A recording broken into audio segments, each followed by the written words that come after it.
주님 앞에 나아왔사오니 주님 부르심과 인도하심에 순종하며 나아왔사오니 하나님 우리의 마음이 주님을 향하게 하여 주시고 주님 앞에 겸손하게 되게 하여 주시고 주님을 향한 열정과 간절한 마음이 회복되는 이 저녁 허락하여 주시옵소서.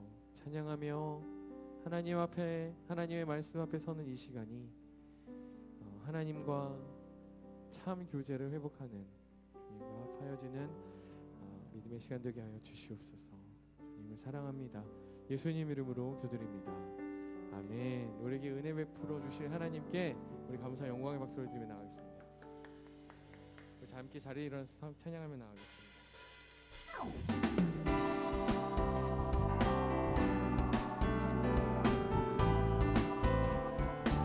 슬픈 마음 있는 사람, 슬픈 마음 있는 사람, 예수 이름 믿으면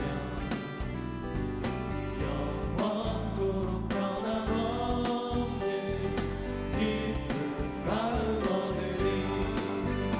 예수의 이름은 세상의 소망이요, 예수의 천국의 기쁨일세. 거룩하신 주의 이름 너의 함께 삼아 환난 시험 당할 때에 주께 기도드려라. 예수의 이름은 세상의 소망이요, 예수의 이름은 천국의 기쁨일세. 존귀하신 주의 이름 우리 기쁨 되도다. 주의 품에 안길 때에 기뻐 찬송 부르리. 예수의 이름은 세상의 소망이요, 예수의 이름은 천국의 기쁨일세. 우리 갈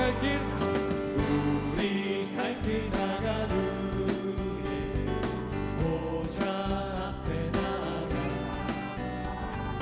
왕의 왕께 경배하며 열륜관을 드리니. 예수의 이름은 소망이 되십니다. 세상의 소망이요, 네. 예수의 이름은 천국의 기쁨일세. 예수 이름은 예수의 이름은 세상의 소망이요, 예수의 이름은 천국의 다시 한번 기쁨일세. 예수 이름이 소망. 예수의 이름은 세상의 소망이요, 예수의 이름은 천국의 주님 한 분만으로 주님 한 분만으로 나는 만족해. 나의 모든 것 대신 주님 찬양해. 나의 영원한 생명 되신 예수님 목소리 높여 찬양. 주님 한 분만으로 주님 한 분만으로 나는 만족해. 나의 모든 것 대신 주님 찬양해.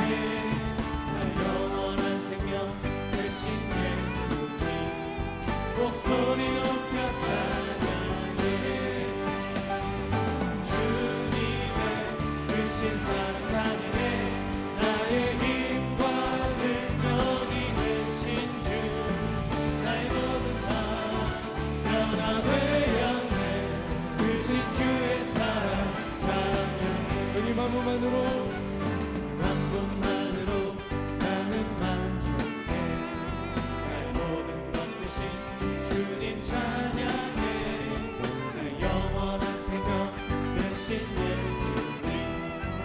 목소리 높여 찬양해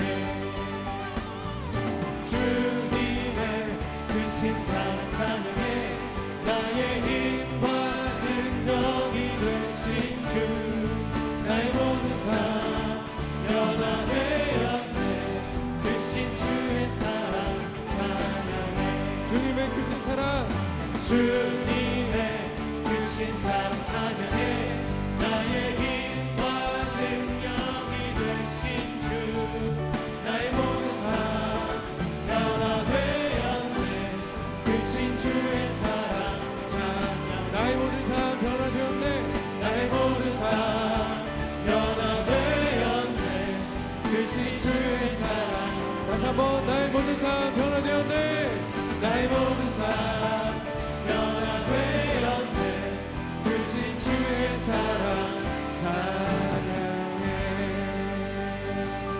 우리의 삶을 변화시키시는 소망의 주님을 찬양합니다. 아멘.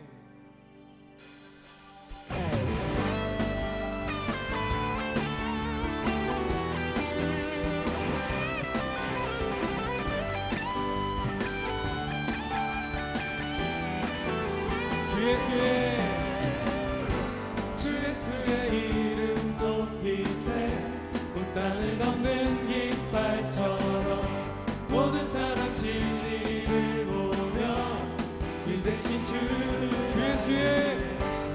예수의 이름 높이세 온 땅을 덮는 깃발처럼 모든 사람 진리를 보며 길 대신 주를 알리 주 예수여 높임을 받으시옵소서 주 예수여 높임을 받으시옵소서 주 예수의 이름 높이세 온 땅을 덮는 깃발처럼 모든 사람 진리를 보며 길 대신 주 예수의 이름을 높이세 주 예수의 이름 높이세 온 땅을 덮는 깃발처럼 모든 사람 진리를 보며 길 대신 주 예수여 높임을 받으시옵소서 주 예수여 높임을 받으시옵소서 한 걸음씩 전진하며 이 땅을 정복해가네 기도로 문이 삼으며 원수는 무너지리라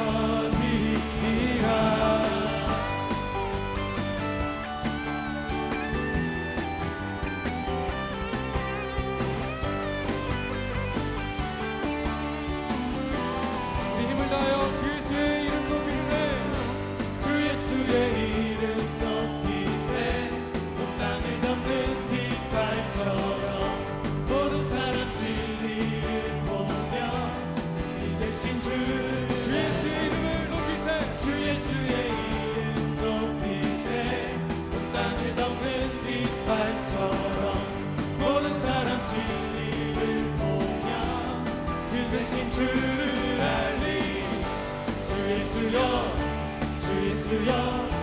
높임을 받으시옵소서 주 예수여 높임을 받으시옵소서 한 걸음씩 한 걸음씩 전진하며 이 땅을 정복해가네 기도로 문이 삼으며 원수는 무너지리라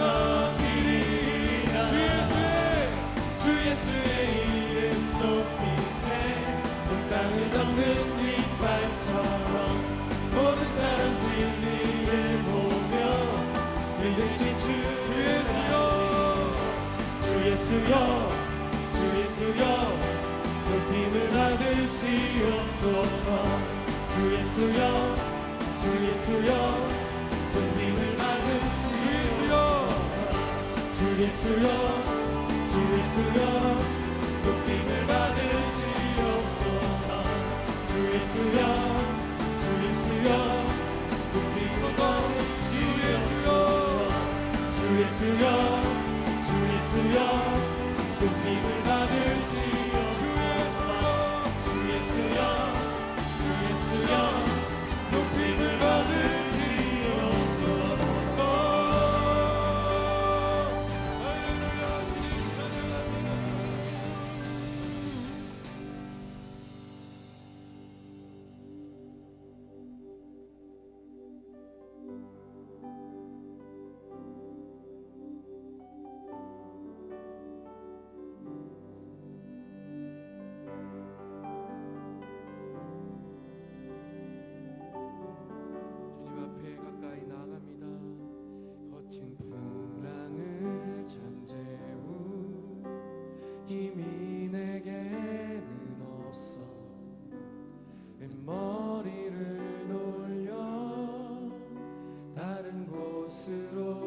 맘이 고단해질 때 내게 다가오는 주의 음성 들리네. 오라 오라 물 위로 오라 강한 믿음으로 담대히 주님께 나오라. 오라 오라 물 위로 오라 그의 능력으로 이기리 참 평안 얻으리.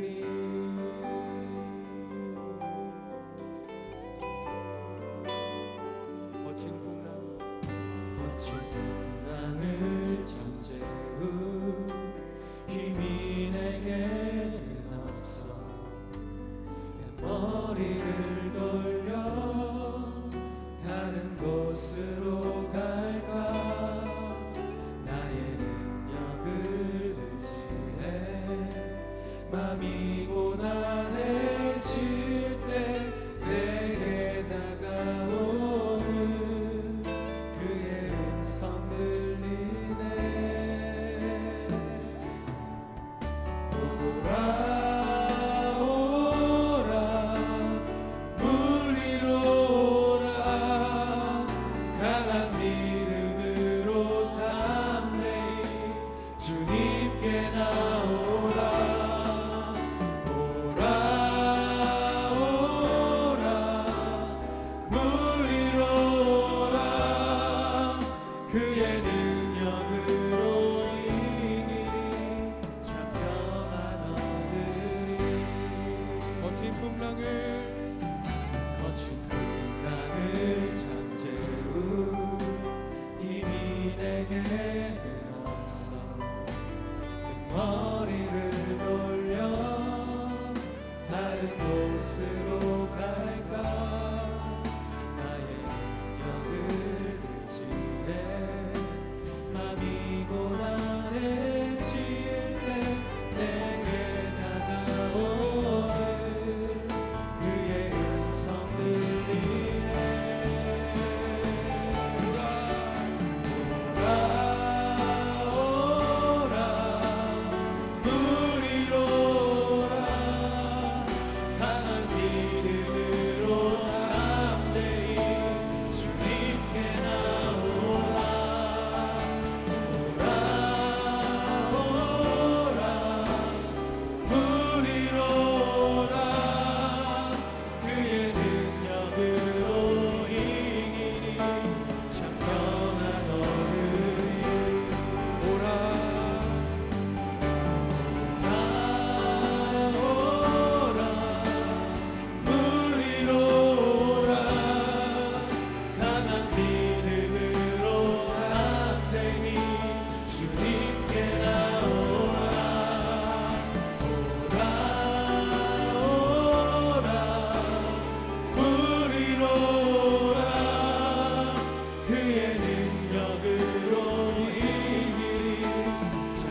주께 가까이 날 이끄소서.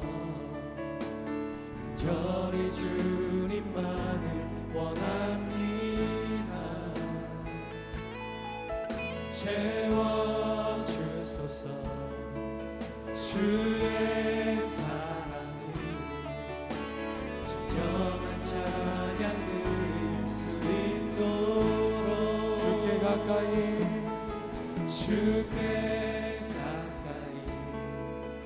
날 이끄소서. 간절히 주님만을 원합니다. 채워주소서.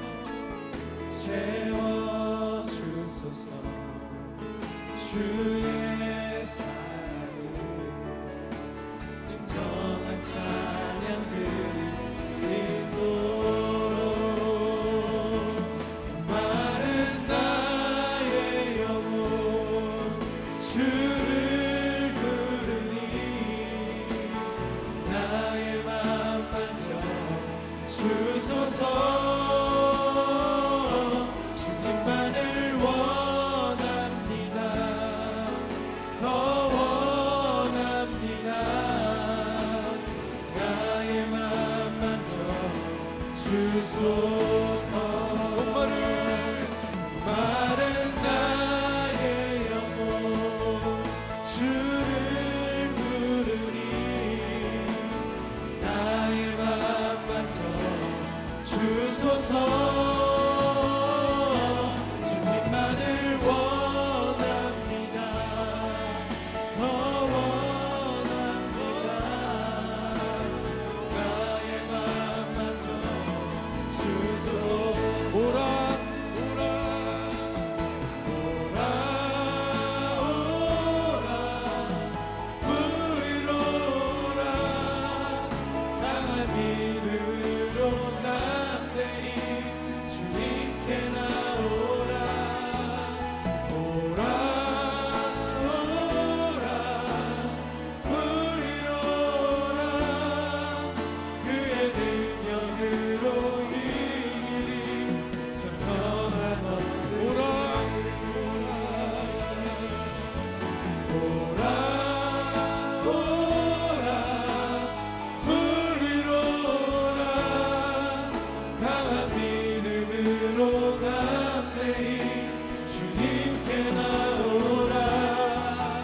오라 오라 우리로 오라. 그의 능력으로 이기리 전능한 어른이. 이 시간 주님 앞에 기도하며 나가기를 원합니다. 함께 기도하실 때 우리가 찬양으로 고백한 것처럼 무리로 오라 말씀하시는 그 주님의 말씀에 따라 믿음으로 순종하는 우리의 삶이 되게 하여 주시옵소서. 무리로 걸어오라라고 말씀하시는 그 주님의 말씀대로 주님의 그 능력을 경험하는 우리의 삶이 될 수 있도록 하나님 우리 가운데 능력 주시며 은혜 주시며 주님의 놀라운 역사를 우리 삶 가운데 이루어 주시옵소서. 우리 간절한 마음으로 우리의 삶을 주님 앞에 드리며 우리의 마음을 주님 앞에 드리며 함께 기도하며 나가도록 하겠습니다. 함께 기도하겠습니다.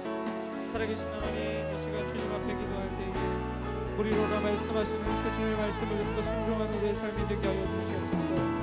주께서 우리에게 말씀하실 때에 우리의 상황과 처지와 형편을 바라보는 것이 아니라 우리 향이 말씀하시는 주님의 음성에 응답하여 주님을 향한 확신과 신뢰와 믿음을 가지고 나아가는 우리의 삶이 되게 하여 주시고 말씀하시는 주님의 말씀으로 순종하며 나가는 그 인생을 통해 주께서 우리 삶 가운데 역사하시는 귀한 놀라운 일들을 우리 삶 가운데 경험하게 하여 주시옵소서. 하나님, 우리에게 가진 능력과 조건과 어떤 것도 없음을 고백합니다. 주께서 말씀하실 때 우리가 순종함으로 말미암아 하나님께서 우리 삶을 통해 역사하시는 것임을 우리가 신뢰하고 확신하는 것을 강하게 하여 주시고 주께서 우리 삶 가운데 하나님께서 새롭게 하시는 그 일들을 소망하게 하시고 그 일들이 삶 가운데 어떻게 이루어지는지를 우리가 경험하고 바라볼 수 있도록 우리 한 사람 한 사람의 삶을 주관하여 주시옵소서. 주께서 우리에게 말씀하실 때에 말씀으로 명하시는 것이 아니라 우리가 그것을 행할 수 있는 믿음과 능력을 허락해 주심을 우리가 담대히 선포함을 믿음으로 취하게 하여 주시고 그래서 우리에게 말씀하실 때 순종함으로 말미암아 하나님께서 우리 삶을 통해 하실 놀라운 일들을 보게 하시고 그 일들을 소망하게 하시며 주신 하나님의 감사함으로 나아가는 우리의 삶이 될 수 있도록 주님 붙들어 주시옵소서. 우리 삶 가운데 행복한 일이 없습니다. 하나님과 동행할 때 하나님과 함께 할 때에 우리 삶 가운데 하실 주님의 일들을 우리가 소망함으로 바라보게 하시고 기대하게 하시고 우리들을 꿈꾸며 나가는 우리 삶이 될 수 있도록 하나님의 삶을 붙들어 주시옵소서. 하나님 우리의 삶을 주님 앞에 드립니다. 우리의 마음을 주님 앞에 드립니다. 하나님 받아주시고 역사하여 주시옵소서. 살아계신 하나님 감사합니다. 오늘도 주님 전에 나와 주님을 찬송하게 하시고 주님께 기도하게 하시고 또 주의 말씀 앞에 나가게 해주셔서 감사합니다. 우리가 찬양으로 고백한 것처럼 무리로 오라고 말씀하신 그 주님의 말씀 들을 때에 우리가 순종함으로 하나님의 놀라운 역사를 경험케 하여 주시옵소서. 주께서 우리에게 말씀하실 때에 우리에게 힘과 능력 주심을 기억하게 하시고 주님을 향한 확신과 신뢰와 믿음을 가지고 주의 말씀대로 나아가는 우리의 삶이 될 수 있도록 주님 인도하여 주시옵소서. 무리로 걸어오라 말씀하실 때에 두렵고 떨리는 마음이 있지만 무섭고 공허한 마음이 있지만 하나님께서 말씀하셨기에 그 말씀 신뢰함으로 나가게 하여 주시고 내 삶 가운데 놀라운 역사를 행하시는 주님의 그 일들을 우리가 소망함으로 바라볼 수 있도록 우리의 삶을 주장하여 주시옵소서. 모든 것 감사드리고 살아계신 예수님의 이름으로 기도합니다. 아멘. 아멘. 수요 누리 워십 오신 여러분들 환영하고 축복합니다. 오늘 함께 나눌 말씀은 여호수아서 14장 6절에서 15절까지 말씀입니다. 여호수아 14장 6절에서 15절까지의 말씀을 저 여러분이 한 절씩 교독하도록 하겠습니다. 여호수아 14장 6절에서 15절까지 말씀입니다. 제가 먼저 읽겠습니다. 그러자 유다 자손들이 길갈에 있는 여호수아에게 찾아갔습니다. 그니스 사람인 여분네의 아들 갈렙이 여호수아에게 말했습니다. 여호와께서 가데스 바네아에서 당신과 나에 대해 하나님의 사람 모세에게 말씀하신 것을 당신께서는 아십니다. 여호와의 종 모세가 가데스 바네아에서 이 땅을 정탐하라고 나를 보냈을 때 내 나이 40이었습니다. 그때 나는 내 마음에 확신이 서는 대로 그에게 보고했습니다. 그런데 나와 함께 올라갔던 내 형제들은 백성들의 마음을 약하게 했습니다. 그래도 나는 마음을 다해 내 하나님 여호와를 따랐습니다. 그러자 그날 모세가 내게 맹세했습니다. 내가 마음을 다해 내 하나님 여호와를 따랐으므로 내 발로 밟는 땅은 영원히 너와 내 자손의 유산이 될 것이다. 이제 보십시오. 여호와께서 나를 살려주셨습니다. 이스라엘이 광야에서 방황하던 때 여호와께서 모세에게 이 말씀을 하신 지 45년이 됐습니다. 지금 내가 85세가 됐습니다. 모세가 나를 보냈던 때처럼 나는 아직도 강건하고 내가 그때와 마찬가지로 전쟁에 드나드는데 기력이 왕성합니다. 그러므로 여호와께서 그날 내게 말씀하신 이 산지를 내게 주십시오. 당신도 그때 직접 들었다시피 거기에는 아낙 사람들이 살고 있고 그들의 성은 크고 강합니다. 그러나 여호와께서 나와 함께 하시면 여호와께서 말씀하셨듯이 내가 그들을 쫓아낼 수 있을 것입니다. 그러자 여호수아는 여분네의 아들 갈렙을 축복하고 헤브론으로 유산을 주었습니다. 따라서 헤브론은 오늘까지 그니스 사람 여분네의 아들 갈렙의 유산이 됐습니다. 그가 이스라엘의 하나님 여호와를 마음을 다해 따랐기 때문입니다. 헤브론의 옛 이름은 기럇 아르바였습니다. 아브라는 아낙 사람들 가운데서도 가장 큰 사람이었습니다. 그 땅에 전쟁이 그쳤습니다. 아멘. 아멘. 오늘 말씀의 주인공은 여호수아서 말씀이지만 오늘 말씀의 주인공은 살짝 그 초점을 시선을 돌려서 여호수아와 또 다른 믿음의 사람인 갈렙에게 그 시선이 맞춰져 있는 것을 볼 수가 있습니다. 오늘 말씀 여러 가지 노래에서도 나와 있고 말씀하는 데서도 여러 그 설교를 통해서도 또 메시지를 통해서 여러분들이 들으셨을 아주 익숙하고 귀에 익은 말씀이실 것 같습니다. 이 산지를 내게 달라고 말씀을 담대하게 말씀을 선포함으로 그 땅을 취하는 갈렙의 모습이죠. 갈렙이라는 사람 성경 안에서 이 갈렙의 이름이 우리는 그 믿음의 사람이라는 것을 알고 있지만 이 갈렙의 이름이 그렇게 많이 등장하고 있지 않습니다. 정말 필요할 때 그 이름이 한 번씩 툭툭 아주 무심하듯 튀어나오는 이름인데요. 이 이름이 우리의 믿음을 다시 한번 그 근간을 흔드는 굉장히 강력한 믿음을 갖고 있는 그런 사람입니다. 이 갈렙은 출애굽을 할 때부터 가나안 정복이 거의 끝나는 시점까지 계속해서 이스라엘 공동체와 함께했던 사람입니다.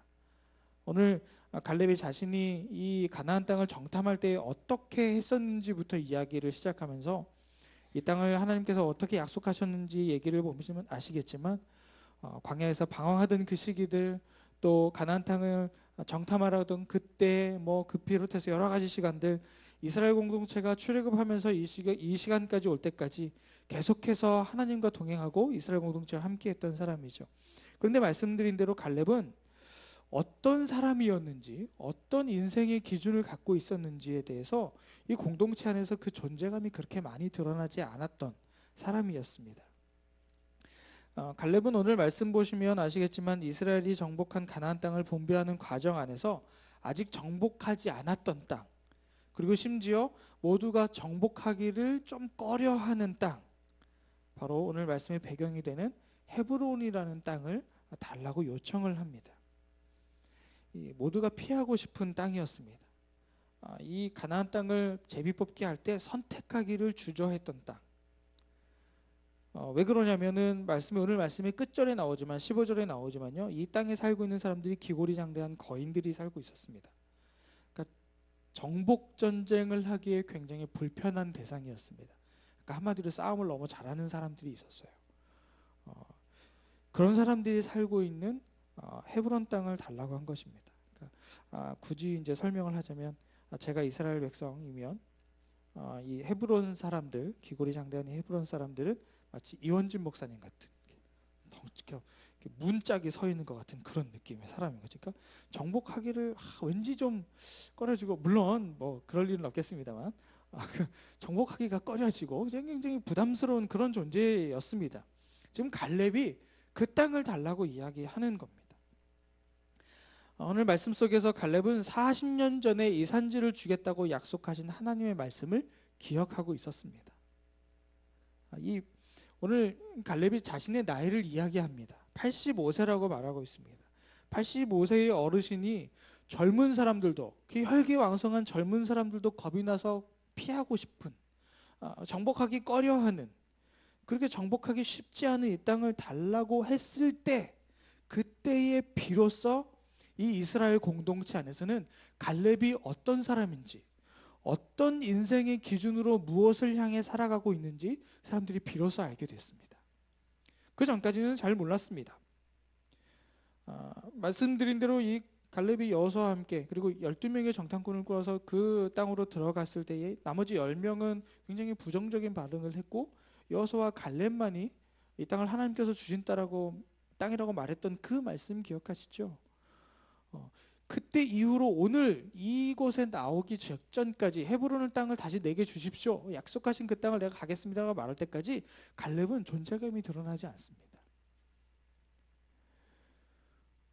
갈렙의 이 장면에서 자신의 인생의 기준, 삶의 방향, 하나님과 나와 어떤 관계인지가 이 순간 딱 드러나기 직전까지 갈렙은 굉장히 조용히 하나님의 말씀에 순종하고 그저 자기 자신의 있는 그들의 모습으로 나아갔던 그런 사람이었습니다. 이 고백을 통해서 갈렙이 여기에서 이 말도 안 되는 이 얼토당토한 이 고백, 헤브론 땅을 내게 주십시오, 나는 할 수 있습니다라는 이 고백을 통해서 가나안 땅으로 이제 정착해 들어가는 출애굽 이후의 세대에게 믿음이 무엇인지를 이 갈렙은 오늘 말씀을 통해서 전달하고 있습니다. 아시죠? 광야에서의 1세대가 이제 정리되고 그 다음 세대가 가나안 땅을 정복하고 있는 장면입니다. 그들이 하나님의 그런 이적과 기사들을 1세대들에 비해서 그렇게 충분하게 경험한 사람이 아니었습니다. 유일하게 이 땅에 들어간 것은 여호수아와 갈렙뿐이었거든요. 갈렙의 이 말을 통해서 광야에서 인도하신 하나님을 향한 그 믿음이 무엇인지를 갈렙이 이 짧은 구절을 통해서 굉장히 강하게 이야기하고 있다는 겁니다.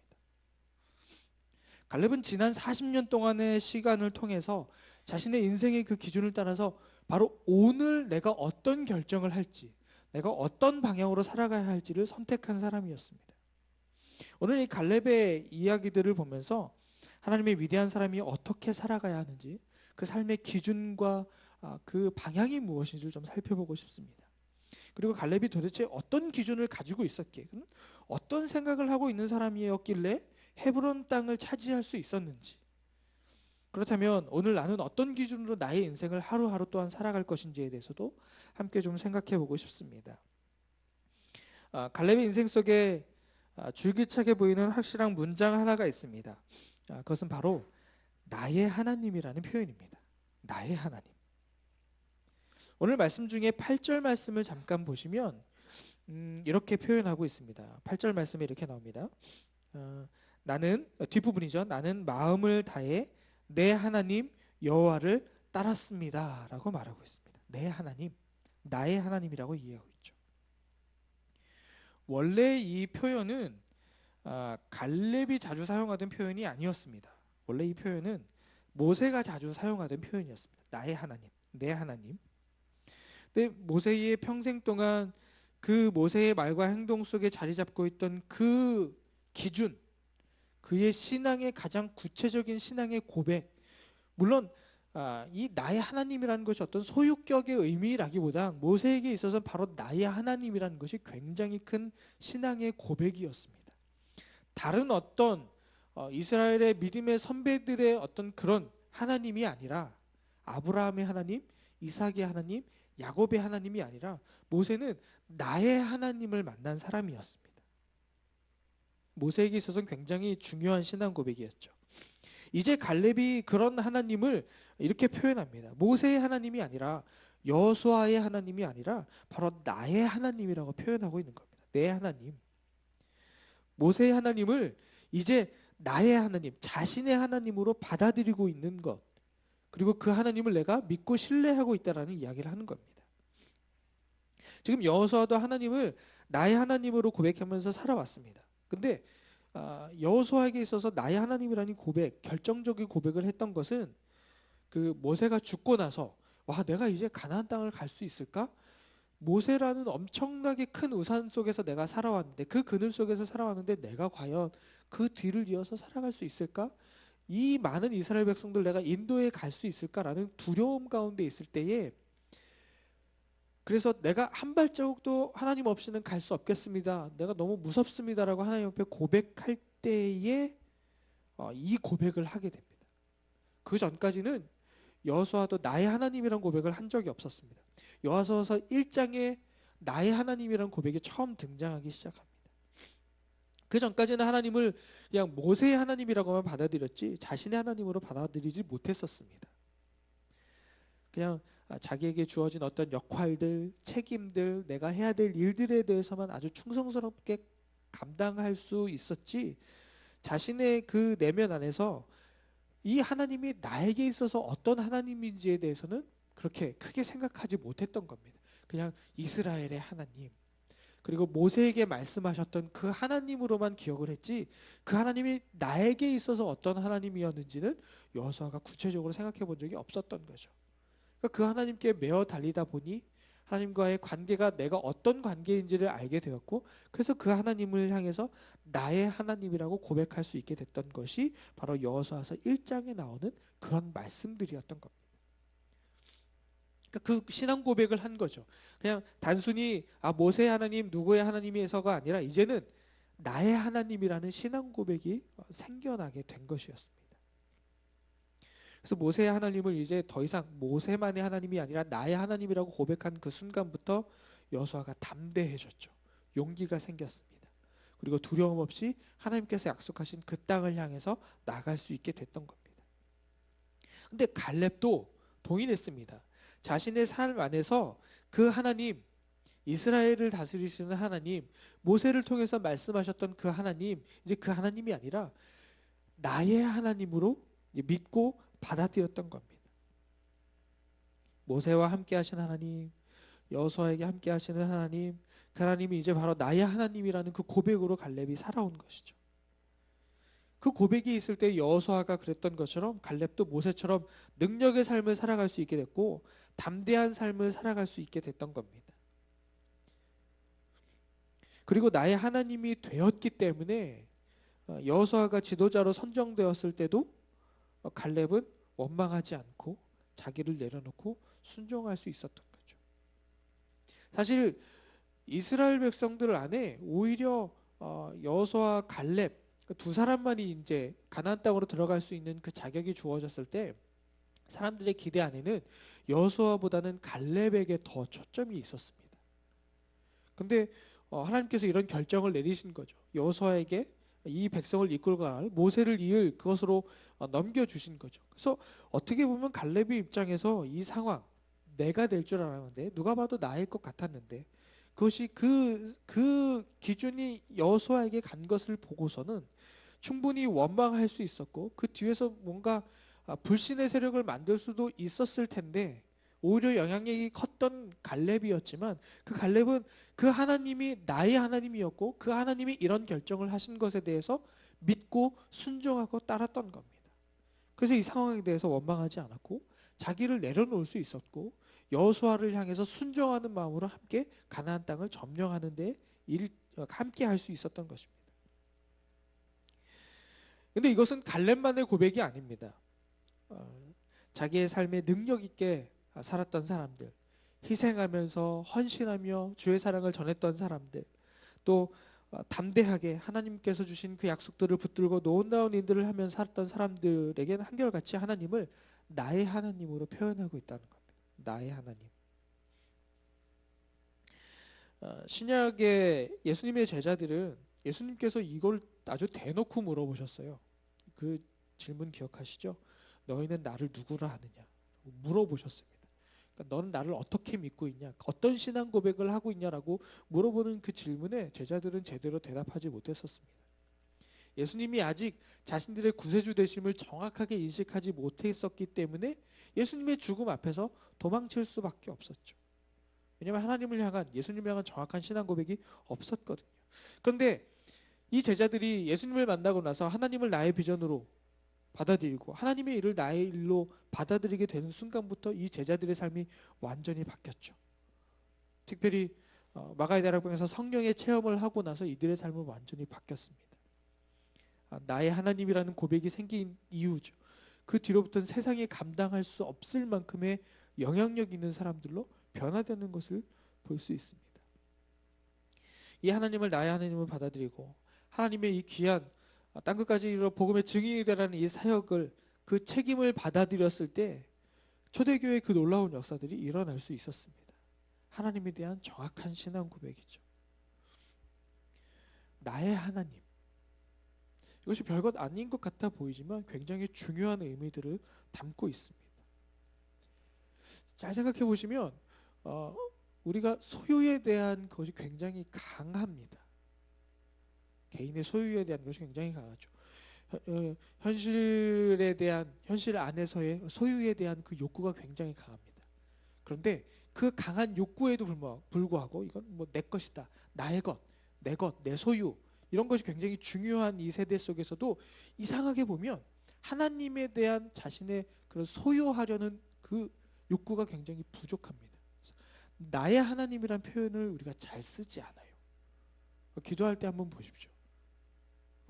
우리 아버지라고 말하잖아요. 내 아버지라는 표현을 잘 쓰지 않습니다. 물론 문화 안에서 있는 어떤 표현의 익숙함들이 있기도 합니다만 나의 하나님이라는 표현을 우리가 어떻게 보면 의도적으로 피하고 있지 않는가 싶을 만큼 하나님에 대한 자신의 신앙 고백을 정확하게 드러내지 않은 경우들이 있다는 겁니다. 이 표현이 굉장히 중요한 것이 한번 생각해 보십시오. 소유에 대한 그 정확한 표현, 너의 자식과 나의 자식 할 때 그 어감은 완전히 달라집니다. 네 것과 내 것이라고 말할 때 그 의미가 달라진다는 거죠. 그러니까 소유의 개념이 완전히 바뀌는 겁니다. 이 소유격에 대한 말을 통해서 우리의 행동이 달라지는 것이 있습니다. 표현도 달라질 뿐만 아니라, 그러니까 나의 자식, 그러니까 쉽게 말해서 내 새끼, 뭐 나의 아버지 이런 말을 하게 되면 주인 의식에서 굉장히 많은 차이가 난다는 겁니다. 나의 일, 나의 운명, 나의 책임, 나의 기쁨, 나의 의미, 나의 생각. 그래서 나의 자가 붙으면 이것이 얼마나 자기의 것을 표현하는지 정확하게 나온다는 거죠. 그러니까 우리의 본능 안에서, 인간의 본능 안에서 우리에 대한 존재 의식이 분명히 있습니다. 특별히 이제 우리 한민족, 대한민국 안에서 우리에 대한 개념이 굉장히 강하죠. 물론 지금은 단어만 남아 있기는 합니다만, 근데 이것도 있지만 이것보다 훨씬 더 강하고 분명한 본능이 있는 것이 바로 이 소유 의식이라는 겁니다. 나의 무엇, 이것이 굉장히 중요하다는 거죠. 그러니까 하나님을 나와의 절대적인 관계를 받아들이고 나의 것으로 여기는, 내가 하나님을 소유할 수는 없지만 표현에 따르면 그냥 그 관계를 나의 것으로 갖고 가려는, 그러니까 뭐라고 표현할까? 그 주체적인 의식, 내가 무언가를 하나님 꼭 갖고 가겠다라는 그런 의식, 이 관계와 의식이 없으면 우리가 절대 할 수 없는 것들조차도 우리가 할 수 있게 만들어 준다는 겁니다. 쉽긴 그런 거죠. 내게 아니라고 생각하면 나랑 별거 상관없다라고 생각해요. 굉장히 수동적이 됩니다. 내게 아니라고 생각하면 같은 공간 안에 있지만 같은 일들이 벌어져도 이것을 나의 일, 나의 것이라고 생각하지 않으면 굉장히 수동적이 된다는 겁니다. 그냥 잘 되면 좋은 거고 아님 말고 라는 생각을 하게 된다는 거죠. 근데 이것이 내 것이 되었을 때, 내 일이 되었을 때는 달라집니다. 그 일에 대해서 훨씬 더 능동적이고 적극적으로 달려들게 된다는 거죠. 하나님의 일에 있어서도 똑같습니다. 하나님의 일에 있어서 이것을 내 일, 하나님의 뜻을 내가 받아들이고 살아가는 그런 마음으로 살아가는 하나님의 삶, 그 하나님의 사람들의 삶은 다르다는 겁니다. 하나님의 일을 나의 일로 여기는 사람, 하나님의 그 비전을 나의 비전으로 여기는 사람들의 삶은 다르다라는 겁니다. 일단 하나님이 내 삶 속에서 우선순위로 자리 잡게 됩니다. 최우선순위죠. 왜냐하면 하나님의 일이 나의 일이기 때문에, 그것을 통해 하나님의 그 가치가 나의 가치가 되기 때문에 하나님께서 내 삶에 있어서 굉장히 우선순위의 영순위가 됩니다. 최우선순위가 된다는 거죠.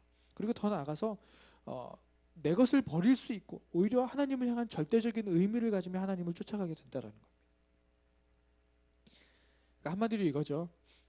갈렙은 자신의 신앙을 고백을 통해서 모세의 하나님, 여호수아의 하나님이 아니라 나의 하나님으로 고백하는 그 순간에 갈렙은 자기가 할 수 없었던 결단을 내릴 수 있는 사람이 됐습니다.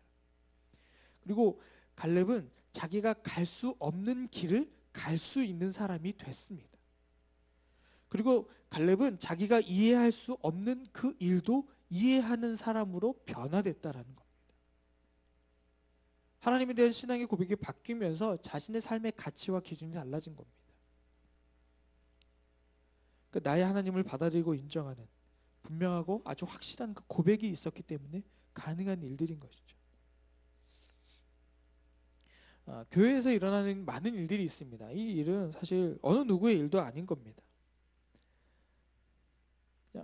바로 내가 믿고 의지하고 섬기는, 그리고 사랑하는 나의 하나님의 일이고 사역입니다. 근데 교회를 하다 보면 이게 하나님의 일이고 하나님의 일이 나의 일로 여겨서 그것에 대한 귀중하고 아주 소중한 마음으로 하긴 합니다만, 어떤 때 보면 교회를 하다 보면 의무감에 하는 경우들이 있습니다. 하나님을 향한 소망과 기대감을 가지고 하나님께서 맡겨주신 그 일, 이 일이 나의 일로 여기고 하나님의 일이기 때문에 이것을 나의 일로 여기는 그런 설레이는 마음으로 그 일을 시작하다가 어느 순간 지나가다 보면 그 일이 나에게 맡겨진 일이기에 그냥 의무감을 가지고, 어쩔 수 없는 의무감을 가지고 하는 일들이 있다는 겁니다. 그것을 내가 책임을 맡았기 때문에 내가 끝까지 완수해야 하는 어떤 책임감으로 그 일들을 마무리 짓는 경우도 있다는 거죠. 그런데 이 일이 하나님의 사역이다, 나의 하나님의 사역이다라는 확신을 가지고 내 삶에 주어진 삶의 문제들, 사역들, 여러 가지 일들을 해결해 나가는 그런 하나님의 사람들의 모습은 분명히 삶의 모습과 삶의 결정과 삶의 의지와 그 일들이 완전히 다른 것을 볼 수가 있습니다. 그러니까 이렇게 생각해 보실 수 있어요. 이스라엘 사람들의 대부분의 모습과 갈렙의 모습을 한번 상상해서 비교해 보십시오. 하나님께서 가나안 땅을 주시겠다라고 말씀하실 때 하나님께서 나에게 하셨던 그 약속을 기억하며 이 땅을 나에게 주셔서 하나님의 귀한 사역을 나도 이삭에게 같이 감당해야 돼라고 뛰어들었던 갈렙은 하나님의 마음을 가지고 그 땅을 바라보며 내가 해야 될 일들에 대해서 생각하게 됐다는 겁니다. 근데 나머지 이스라엘 백성들 한번 생각해 보십시오. 모두가 그러지는 않았겠지만 어떤 사람들은 그냥 이 백성들, 내 가족들이 가고 있는 길이니 어쩔 수 없이 따라가는 사람들도 있었을 거라는 겁니다. 그리고 이거는 우리 가문에게 맡겨진 지역이니 내가 그냥 책임을 다해서 이 일들을 완수해내야지. 그러니까 하나님의 사역, 하나님이 어떤 주신 소명에 관계없이 이건 그냥 내가 해야 될 일이니까 한다라는 마음으로 하는 사람들이 더 많았을 것이라는 것. 그러나 그 비춰지는 모습은 그렇게 차이가 없어 보일 수도 있어요. 그냥 책임감 강하네 라는 그 모습으로 같이 비교될 수 있으나, 우리가 지금 이 말씀의 기준으로 봤을 때 갈렙과 그렇지 않은 사람들의 모습을 한번 내면으로 생각해 보시면 그 마음이 얼마나 다른지를 우리가 알 수 있다라는 겁니다. 나의 하나님으로 믿는 삶의 기준이 갈렙에게 있어서 그것이 참 인생의 복된 기준이었다라는 겁니다. 우리 인생이 그렇잖아요. 그런 그냥 그대로 가만히 있으면, 우리의 그냥 어떤 본능과 본성대로 가면 이게 나쁘다라는 게 아니라 자기 이익, 자기 것을 보호하고 자기 것을 이렇게 챙기려는 그런 기준에 따라서 행동하고 결정하고 살아갑니다. 그게 다 사람이면 다 그렇다는 거예요. 근데 우리 인생이 타락하기 전에는 우리의 삶이 하나님과의 관계 안에서 이런 것들을 고민하고 염려하지 않아도 이것이 자동으로 연결됐었습니다. 마치 갈렙의 모습처럼 내가 이것을 이렇게 결정해야지, 내가 이런 기준을 갖고 생각해야지, 난 너무 싫은데 하나님 말씀이니까 이걸 순종해야지, 이렇게 생각하지 않아도, 내가 의식하지 않아도 그냥 저절로 우리 마음 안에 하나님의 말씀, 하나님의 뜻, 하나님의 의지, 하나님의 기준대로 우리가 그냥 살아갔다라는 겁니다. 우리는 지금 결단해야 되잖아요. 의지를 드려야 되고 결심해야 되고 막 뼈를 깎는 인내를 가지고 하나님 말씀 순종하려고 막, 심지어 사도 바울이 얘기하는 것처럼 자기 몸을 쳐서 복종시킨다라고 말할 정도로 그렇게 결정하고 결단을 해야 되잖아요. 근데 우리가 타락하기 전에는 그러지 않았다는 겁니다. 아주 자연스럽게 뭔가를 하지 않아도 하나님의 뜻이 무엇인지를 알았고, 하나님의 그 기준이 뭔지를 알았고, 하나님 말씀하시는 의미가 뭔지를 알았기 때문에 그대로 살아갔다는 겁니다. 갈렙은 지난 40년 동안 그가 행동하고 선택하면서 살아왔던 삶의 원칙, 자신의 삶의 원칙, 나의 하나님이라는 기준으로 살아왔던 삶의 원칙을 오늘 말씀 안에서 공동체 안에 발표하고 있는 겁니다. 내가 이런 말씀을 기준으로 이런 하나님을 믿고 이렇게 살아왔고 이렇게 결정했어 라는 것을 자신들의 다음 세대에게 그 믿음의 모범을 보여주고 있다는 겁니다. 오늘 말씀 중에 9절 말씀입니다. 여호수아 14장 9절 말씀에 이 갈렙이 어떤 말씀을 기준으로 어떤 마음으로 하나님을 향해 나아갔는지 자신의 믿음에 대해서 이야기합니다. 여호수아 14장 9절입니다. 같이 읽겠습니다. 시작. 그러자 그날 모세가 내게 맹세했습니다. 네가 마음을 다해 내 하나님 여호와를 따랐으므로 내 발로 밟는 땅은 영원히 너와 내 자손의 유산이 될 것이다. 이 날 이후의 갈렙의 삶은 하나님이 약속하신 대로 이루어졌다는 겁니다. 이 날 이후로, 이 약속의 말씀이 선포된 이후로 갈렙의 삶은 하나님께서 약속하신 대로 이루어져 가는 삶이었다. 그러니까 하나님이 약속하신 대로 나의 삶을 인도하시고 그대로 살게 하셨다는 고백인 겁니다. 그래서 10절 말씀도 보시죠. 10절 말씀이 이렇게 나옵니다. 10절 말씀이요. 같이 읽겠습니다. 10절 말씀 시작. 이제 보십시오. 여호와께서 나를 살려주셨습니다. 이스라엘이 광야에서 방황하던 때 여호와께서 모세에게 이 말씀을 하신 지 45년이 됐습니다. 지금 내가 85세가 됐습니다. 여기서 이렇게 말하면서 갈렙이 여기서 광야에서 있었던 생활을 방황하던 때라고 표현합니다. 이스라엘에서 살던 때가 있었는데 그때가 방황하던 때라고 얘기합니다. 그러니까 방황이 무엇이겠습니까? 방황하다. 질풍노도의 시기에 인생의 제 그 시절을 겪으면서 방황을 많이 하셨으니까 방황이 뭐겠습니까? 방황이 뭡니까? 원칙이 없는 겁니다. 목표가 없고 기준이 없는 겁니다. 우왕좌왕하고 갈팡질팡하고 질풍노도가 그런 의미 아니겠습니까? 뭔가 이렇게 막 이렇게 소용돌이치고 기준이 없는 그것을 얘기하는 겁니다. 이것을 방황이라고 얘기하죠. 그런데 그 방황의 때임에도 불구하고 갈렙은 그 가운데서 뚜렷하게 본 것은 하나님의 원칙이었다는 겁니다. 그 하나님의 원칙은 약속대로 내가 그렇게 살아갈 수 있도록 해주셨다는 얘기입니다. 이스라엘이 방황하던 때 하나님께서 그 약속을 나에게 주심으로 인해서 모두가 방황하던 때였지만 나는 방황하지 않았다. 하나님의 약속이 너무나도 분명해서 그 약속대로 나를 살게끔 하나님께서 인도해 주셨다라고 갈렙은 이야기하는 겁니다. 수많은 사람들이 그 광야의 1세대가 다 죽었습니다. 그리고 어떻게 보면 갈렙도 죽어야만 했던 사람이었습니다. 근데 그런 고비와 위기 속에서 자신을 하나님께서 기적적으로 살려주셨고 건강하게 하셨다고 고백하고 있는 겁니다. 하나님이 내 인생을 그렇게 인도하셨다는 거예요. 방황의 때였지만 하나님께서 나에게 이 약속을 주셨기 때문에 내 발로 밟는 땅은 영원히 너와 내 자손이 유산이 될 것이라는 하나님의 이 약속 때문에 하나님께서 나의 삶을 그렇게 인도하셨고 이끌어 주셨다는 이야기를 말하고 있는 거예요. 그래서 갈렙은 하나님의 말씀대로 이루어진 삶이라고 고백을 하는 것입니다. 내 삶은 하나님의 약속대로 이루어진 삶이었습니다. 자신이 그렇게 살려고 노력해도 살 수 없었던 광야에서의 삶은 방황하는 위기의 삶이었다라는 것을 이야기하면서 하나님께서 내 삶을 그 속에서 인도하셨다. 말씀대로 이루어 주시기 위해서 내 삶을 그렇게 끌고 가셨다라는 이야기를 하는 겁니다. 갈렙은 자기 삶에 대한, 자기 인생에 대한, 지금까지 살아온 자기 인생에 대한 분명한 해석이 있었습니다. 하나님께서 내 삶을 어떻게 인도하셨는지에 대한 분명한 생각을 갖고 있었습니다. 그래서 자신이 말씀대로 살아왔기 때문에 내가 할 수 없는, 나의 힘으로는 결코 점령할 수 없었던, 그래서 이스라엘 백성들 전체가 절대 점령할 수 없었던 여리고도 점령할 수 있었던 것이라고 말하는 겁니다.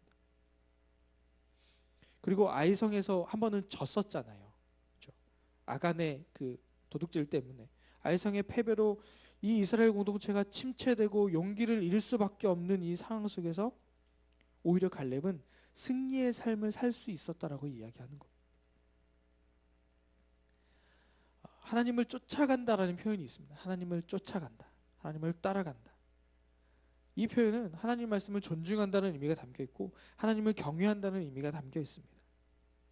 그러니까 우리가 이 말을 뒤집으면 무슨 말이냐면 우리가 하나님을 경외할 때, 하나님을 존중할 때, 하나님을 신뢰할 때 비로소 하나님 말씀을 순종하고 따라갈 수 있다는 이야기죠. 그러니까 중요한 것은 하나님의 말씀을 따라서 여기까지 오게 되었기 때문에 이제 우리가 이 말씀을 따라서 선택해야 한다는 겁니다. 하나님의 말씀을 따라서 우리가 지금 여기까지 왔으니까 이제 우리가 이 말씀을 따라서 계속해서 앞으로의 선택을 해 나가야 한다는 겁니다. 갈렙이 지금 헤브론 땅을 달라고 이야기한 거, 헤브론 땅을 내가 점령하겠습니다라고 말하고 있는 건 어떤 뭐 근거 없는 자신감으로 말하는 것이 아닙니다. 근데 반면에 또 여기 이 정복하기 어려운 이 땅, 전쟁하면 참 힘든 이 땅을 많은 젊은 사람들이 죽어가는 것을 보면서까지 정복할 만한 가치가 있어서 이 땅을 달라고 얘기하는 것도 아닙니다. 뭐 갈렙이 뭐 전쟁을 너무 잘해서 막 지략가이고 뭐 전술이 뛰어나고, 아니면 갈렙이 있었던 그 지파가 싸움을 너무 잘해서 그 군사들이 너무 탁월해서 어느 누구도 할 수 없는 뛰어난 정복 전쟁을 이들이 할 수 있어서 지금 그 땅을 달라고 말하는 것도 아닙니다.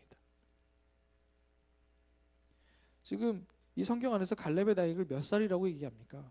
85세라고 이야기합니다. 전쟁을 하기에는 힘든 나이입니다. 그리고 자기 지파가 지금 아무리 전쟁을 잘하는 그런 베테랑 군인들이 있어도 지금 이 전쟁을 잘 할 수 있을지 없을지 모르는 그런 상황입니다. 아니, 어떻게 보면 거의 불가능한 도전이죠. 이 12절을 말씀을 보시면 아까도 보셨지만 헤브론 산지가 얼마나 침략하기 어려운 굉장히 힘든 요새인지 알 수 있습니다. 근데 불가능하고 어렵지만 이것을 선택하는 기준과 이유를 그 12절에서 이야기합니다. 12절 말씀에 이렇게 나옵니다. 12절 말씀의 뒷부분에 나옵니다. 여호와께서 나와 함께 하시면 여호와께서 말씀하셨듯이 내가 그들을 쫓아낼 수 있을 것입니다 라고 말하고 있습니다.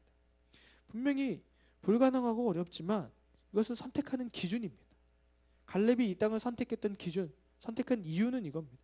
하나님이 나와 함께 하시면, 하나님께서 나에게 말씀하셨듯이 예전에 40년 전에 말씀하셨잖아요. 45년 전에 말씀하셨잖아요. 그 말씀이 있으니까 하나님이 함께 하시면 내가 이 사람들을 쫓아낼 수 있다라는 겁니다. 믿음을 가진 사람의 삶의 자세와 태도가 어떠해야 하는지 지금 갈렙이 보여줍니다. 믿음의 사람들의 삶의 태도예요. 환경을 두려워하지 않는 겁니다. 지금 이 환경은 두려움의 환경입니다. 어렵습니다. 정복하기 힘든 것입니다. 근데 믿음의 사람의 진정한 삶의 자세와 태도는 환경을 두려워하지 않는다라는 겁니다. 지금 내가 능력이 있냐 없냐, 내가 무엇을 갖고 있냐, 어떻게 할 수 있느냐가 중요한 것이 아닙니다. 진정한 믿음의 고백은 하나님의 능력과 뜻을 전혀 의심하지 않지만 하나님이 함께 하실 만한 믿음이 내게 있는지 걱정하고 있는 그런 고백의 마음인 겁니다. 하나님은 분명히 하실 수 있지만 나한테 그 믿음이 있는 건가? 이것이 차라리 오히려 진정한 고백이라고 말할 수 있다는 것입니다.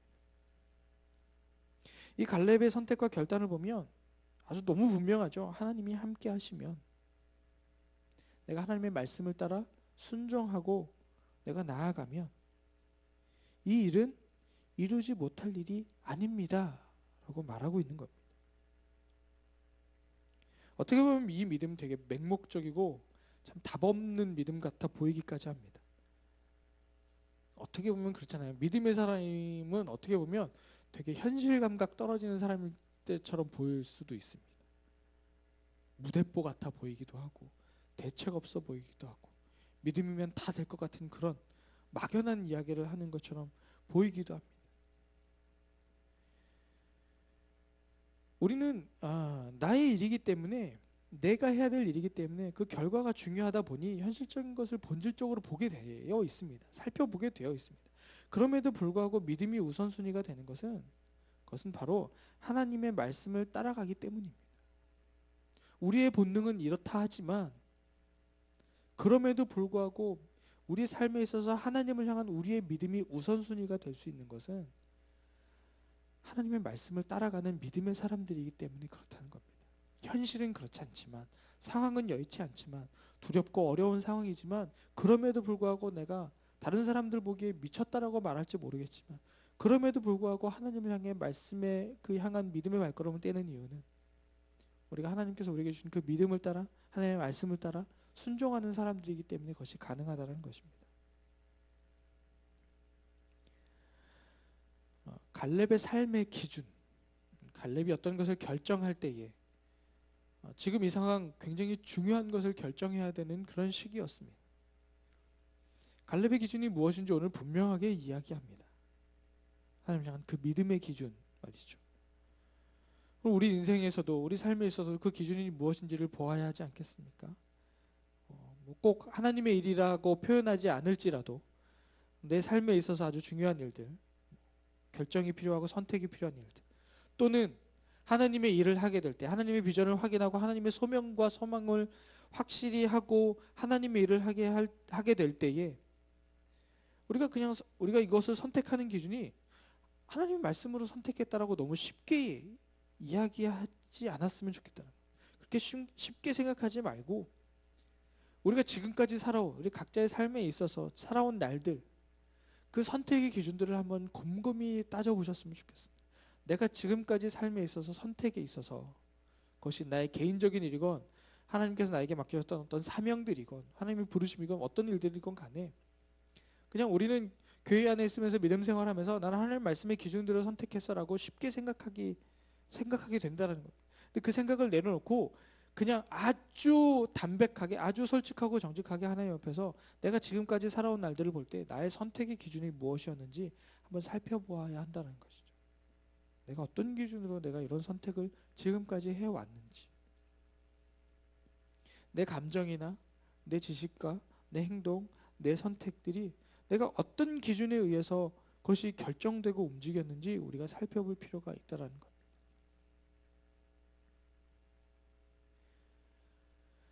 갈렙처럼 그 시간이 방황하는 시간, 어려운 시간이었다라고 여겨진다면 그럼에도 불구하고 내가 지금 여기까지 올 수 있었던 것이 무엇 때문이었는지 우리가 정직하게 우리의 삶의 과거의 모습들을 한번 살펴볼 필요가 있다는 거죠. 우리가 갈렙처럼 내가 지금까지 여기 올 수 있었던 것이 하나님의 은혜였었기 때문에 가능합니다. 하나님께서 내 인생을 돌보셨기 때문에 가능합니다라고 우리가 말할 수 있다면 우리의 선택은 바로 하나님의 말씀을 따라 결단하고 결정하는 삶을 살아온 것입니다. 우리의 삶이 하나님의 은혜 때문에 여기까지 왔다라고 생각한다면 그런 전제 조건 하에 우리의 삶은 하나님의 말씀 따라 결단하고 결정하고 따라가는 삶이었다는 거죠. 우리가 믿음을 따라 살기를 원하시는 하나님, 갈렙에게 말씀하셨고 여호수아에게 말씀하셨던 그 하나님이 우리에게 갈렙에게 복된 헤브론을 주셨듯 우리에게 그 땅을 주시기를 원하십니다. 하나님의 말씀을 따라 그 삶에 결정하고 결단하고 살아온 사람들에게 하나님께서 놀라운 하나님의 복을 부어주시기를 원하신다라는 이야기입니다. 이스라엘이 광야 생활을 하고 가나안 땅을 정복할 때 갈렙은 함부로 나서지 않았습니다. 갈렙은 자신이 나서야 할 때 그리고 뒤로 빠져야 할 때를 정확히 분별할 줄 아는 사람이었습니다. 그래서 아주 긴 시간 동안 침묵하면서 그저 자기에게 주어진 일들을 굉장히 묵묵하게 성실하게 감당했습니다. 지금 이 갈렙은 이 공동체 안에서 나이가 가장 많은 원로입니다. 근데 이 원로임에도 불구하고 이 젊은 사람들에게 가르치려고 하지 않았습니다. 내가 살아보니까 말이지 라고 말하지 않았다는 거예요. 오히려 자기의 권위와 자기의 생각을 주장하지 않았습니다. 단순하게 그냥 하나님을 신뢰하면서 자기가 해야 할 일이 무엇인지를 깨달으며 살았습니다. 그리고 결정적일 때 나서서 이야기한 겁니다. 믿음의 삶의 모습으로 이 젊은 세대 앞에서 아주 당당하게 믿음이 무엇인지, 믿음의 삶이 무엇인지를 외친 겁니다. 그 이스라엘 공동체가 정말 무엇으로 살아야 할지를 깨닫고 또 믿음이 무엇인지, 앞으로 어떻게 결정해야 할지, 그리고 그 결정을 어떤 기준으로 해야 할지, 그리고 어떻게 그 발걸음을 떼야 할지를 갈렙은 말로만 하지 않고 자신의 믿음의 삶을 통해서 그 다음 세대들에게 보여줬다라는 겁니다. 12절 말씀에 이 이스라엘의 그 수많은 젊은 세대, 그러니까 갈렙의 입장에서 봤을 때 자기보다 다 나이가 어린 이 수많은 젊은 세대죠. 이 세대 앞에서, 이스라엘 공동체 앞에서 당당하게 외치는 갈렙 할아버지의 모습을 한번 생각해 보십시오. 85세의 갈렙 할아버지가 많은 젊은 이스라엘 백성들 앞에서 외칩니다. 12절 말씀입니다. 12절 말씀을 같이 함께 보겠습니다. 시작. 그러므로 여호와께서 그날 내게 말씀하신 이 산지를 내게 주십시오. 당신도 그때 직접 들었다시피 거기에는 아낙 사람들이 살고 있고 그들의 성은 크고 강합니다. 그러나 여호와께서 나와 함께 하시면 여호와께서 말씀하셨듯이 내가 그들을 쫓아낼 수 있을 것입니다.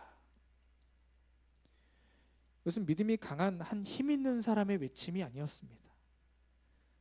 광야 생활을 방황하던 세월이라고 말하는 85세의 할아버지가 하나님을 믿고 따를 때에 어떤 삶을 살 수 있는지에 대해서 보여주는 아주 작은 흔들리는 목소리입니다. 그러나 그 목소리는 육신의 연약함과 같지 않았습니다. 하나님을 향한 분명한 확신, 그리고 하나님께서 자신의 삶을 통해 어떻게 역사하셨고 이 이스라엘 백성들이 어떻게 여기까지 왔는지를 분명히 믿고 의지하며 살아왔던 믿음의 사람이 할 수 있는 아주 힘 있는 고백입니다. 갈렙은 이 고백을 통해서 진짜 가치 있는 인생의 기준이 무엇인지를 보여주고 있습니다. 믿음의 삶을 말이 아니라 행동으로 보여줬습니다. 가장 어려운 일, 모두가 피하고 싶었던 일, 할 수만 있으면 이것을 그냥 외면하고 싶었던 일, 그 일을 자신의 삶을 통해서 실천하면서 사람들에게 보여줬던 것입니다. 가장 영향력 있고 가장 나이가 많고 가장 많은 것을 경험한 사람이었기 때문에 자신의 영향력과 기득권과 이런 것들을 이야기하면서 정말 편하고 쉬운 것으로 자신의 길을 결정할 수도 있었을 겁니다. 그러나 갈렙은 그렇게 하지 않았다는 겁니다. 진짜 가치 있는 인생의 기준이 무엇인지, 하나님 말씀과 동행하며 순종하는 삶이 무엇인지, 그것을 자신의 삶을 통해서 보여줬다는 겁니다. 아마 갈렙이 원로였고 가장 많은 경험을 했고 가장 많은 것을 말할 수 있는 사람이었기 때문에 그 앞에서 이런 삶을 살 때는 이렇게 살아야 되고 이렇게 해야 되고 그것을 막 구구절절히 말로 얘기할 수 있었을 겁니다. 훈계라고 하죠. 막 얘기할 수 있을 겁니다. 아마 갈렙이 그렇게 했어도 이스라엘 자손들은 그 말을 다 들었을 겁니다.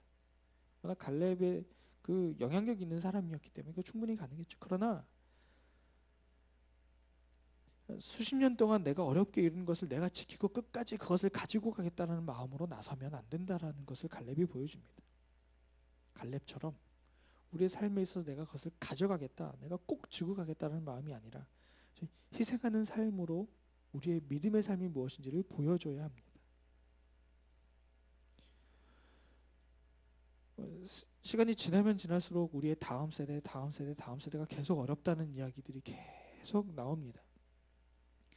그리고 참된 불변의 진리가 아니라 상대적인 가치를 통해서 진리가 바뀌어버리는 세상 속에서 우리의 다음 세대는 세상의 가치 안에서 어떻게 살아가야 할지에 대해서 참 고민되는 때입니다. 과연 이 어려운 세대가 무엇으로 살아가야 하는지, 어떤 삶의 기준으로 살아가야 하는지, 그것들을 우리의 경험에 의한 어떤 교훈과 훈계의 말로 우리의 다음 세대들에게 말해주는 것이 아니라 바로 우리 자신의 삶을 통해서 보여주는 것이 필요하다라는 것입니다. 가르치거나 교훈을 주기 위해서 말하는 것이 아니라 우리의 삶으로 보여주는 것이죠. 믿음이 무엇인지, 힘들고 어렵지만 때로는 손해보고 억울하지만 하나님의 말씀대로 결정하고 살아가야 하는 삶이 무엇인지를 우리의 다음 세대에게, 때로는 내 주변에 나의 영향력 아래 있는 사람들에게 그 삶의 모습을 보여줘야 한다는 것입니다. 우리 다음 세대에게 영향력 있는 삶 이야기할 때 말로 하는 것은 의미 없습니다. 우리 엄마 아빠가 어떤 모습으로 살고 있는지 그 모습을 통해 배우지, 우리 엄마 아빠가 하는 말을 통해서 아이들이 배우지 않는다라는 겁니다. 제가 그런 권면을 많이 해드려요. 특별히 이제 젊은 엄마 아빠들에게 그런 얘기합니다. 아이들이 신앙이 잘 성장하기를 원하는, 주님 안에서 이 아이가 잘 성장하기를 원하는 거를 보기를 원하시냐고, 그걸 위해서 뭘 하시냐고 물어보면 아이들 기도하라고 하고 성경 보라고 하고 뭐 하라고 말한다고 그러해요. 그럼 제가 되묻죠. 그거 같이 하고 계시냐고. 안 하시면 아이들은 배우지 못한다는 겁니다. 말을 통해서 아이들이 신앙을 배우지 않습니다. 엄마 아빠의 행동을 통해서 배운다는 거죠. 기도하라는, 너 기도해, 뭐 말씀 봐야지, 뭐 이렇게 100번 말하는 것보다 엄마 아빠가 무릎 꿇고 기도하는 한 번의 모습을 보면 아이들은 삶의 기준에 있어서 기도해야 하는구나, 내가 살아가는데 결정에 있어서 하나님 앞에 나가야 되는구나를 엄마 아빠의 모습을 통해서 배운다라는 겁니다. 우리 다음 세대에게 가르치기 위해 교훈이나 말로 하는 것이 아니라 우리의 삶으로 우리 다음 세대에게, 또 나의 주변의 사람들에게 그렇게 영향력을 끼치며 믿음이 무엇인지, 또 하나님의 말씀에 따라 결정한 것이 무엇인지, 그 말씀대로 순종하는 것이 무엇인지를 우리의 삶의 모습을 통해서 그렇게 영향력 있게 살아가는 그런 저와 여러분의 삶이 되기를 주님의 이름으로 축복합니다. 같이 기도하겠습니다.